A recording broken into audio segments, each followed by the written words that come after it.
A former captain of the St George Rugby League team has spoken out about his time working with the worldwide head of the Church of Scientology.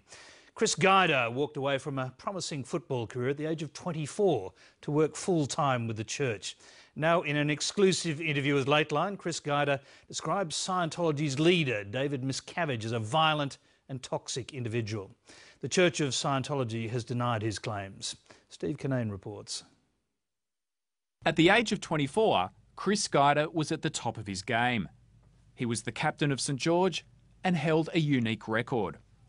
Chris GUIDER has a record that will never be surpassed in rugby league, insofar as he played in 3 grand finals for the one club on the one day. First grade, second grade and under 23s.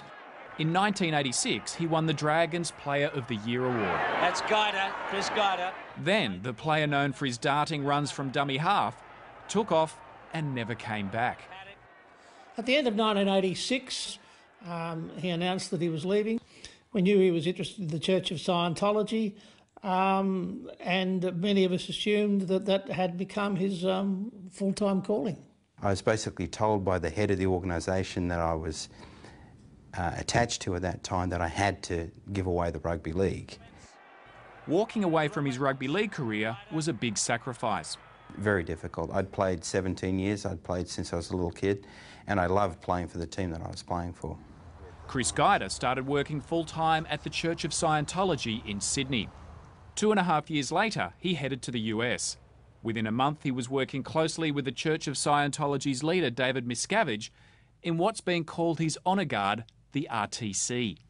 I would go through the day looking for people that weren't following policy properly or weren't in the right space they were supposed to be or the right area they were supposed to be in, and then handling those people so they got back to what they were supposed to be doing. And I'd report directly to Miscavige on what I did that day. David Miscavige became the leader of the Church of Scientology soon after the death of its founder, L. Ron Hubbard, in 1986. Miscavige was active in recruiting Tom Cruise to Scientology and was best man at his wedding. But Chris GUIDER thinks David Miscavige is not the kind of person who should be the head of a religious movement. He's a violent individual. He is. And there are accounts of him being physical with people. I've seen him physically beat one staff member, Mark Fisher, who was formerly an executive in RTC and worked very closely with Miscavige for a lot of years. And I witnessed him beating him. David Miscavige was not available to respond to these allegations. He's done only one television interview in his 25 years as head of the church. From my perspective, the person getting harassed is myself and the church.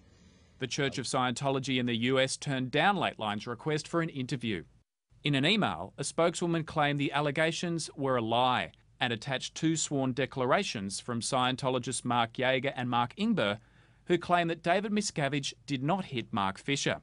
But Mark Fisher told the St Petersburg Times Miscavige did beat him. He was pulling on my hair and he was punching at me and kicking at me, and this went on for 2 or 3 minutes.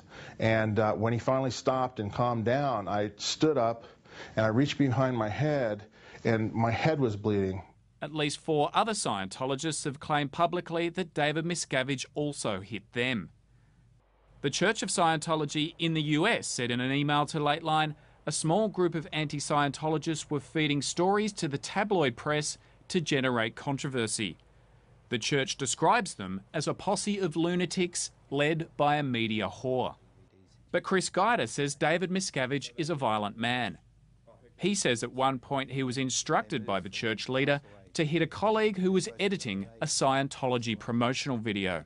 He was standing behind the person who was editing the property and telling him how he was doing this wrong and that wrong and screaming at him. In the ethics officer role, you have this little, basically it's a riding crop, it's just a little baton, and it's just meant to be a symbol of authority that the ethics officer has. Well, anyway, Miscavige told me to beat the guy with the stick.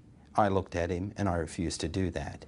He took that very, very severely on me because I didn't just do what he wanted me to do. In a statement, the Church of Scientology in the US described Chris GUIDER's allegations as delusional. The church provided copies of 3 sworn declarations from current Scientologists who deny the incident took place. including Chris Guider's ex-wife and the editor involved, Gary Weesey. Lateline has tried to contact Gary Weesey, but he has not returned our calls. The church says our attempt to contact Gary Weesey to test his written denial has been inappropriate. It's common practice for the Church of Scientology to issue blanket denials of allegations made against them. And you were married to... When Anderson Cooper raised allegations of violence against David Miscavige on CNN, the 4 ex-wives of the accusers claimed their former husbands were lying. We've been together all our lives. It's utterly ridiculous, and it isn't true. In the Church of Scientology's internal justice system, making a public statement against Scientology or Scientologists is considered the worst of all crimes.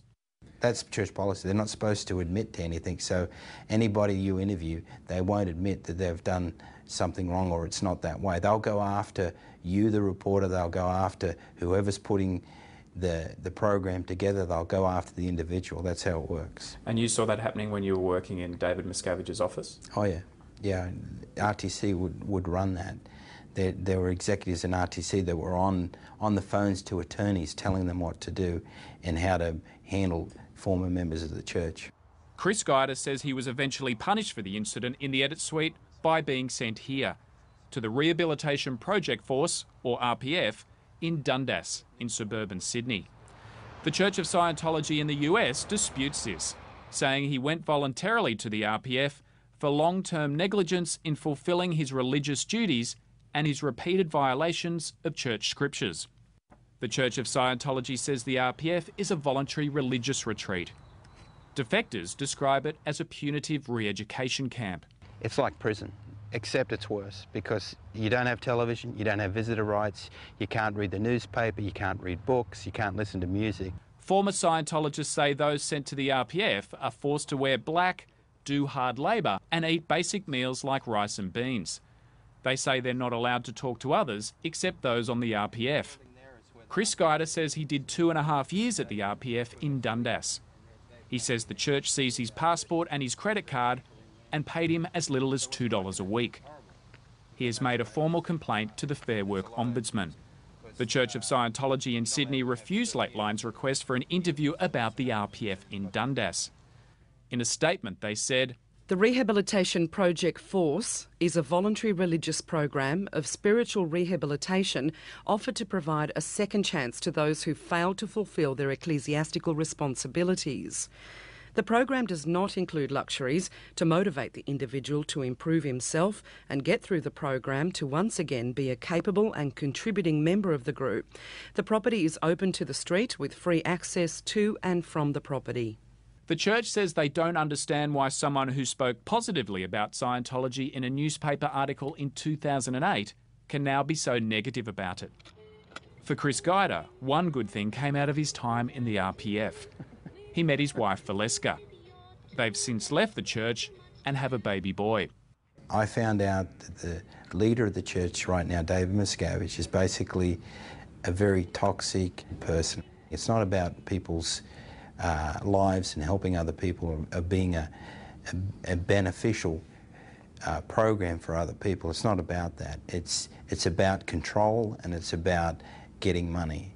And I disagree with that. And that's not what interested me in the first place. That's not what got me to quit my football career. Steve Kinane, Lateline. Well, to read the statements from the Church of Scientology in Australia and the US in full, head to our website, where we also have links to some of the sworn declarations made by current Scientologists.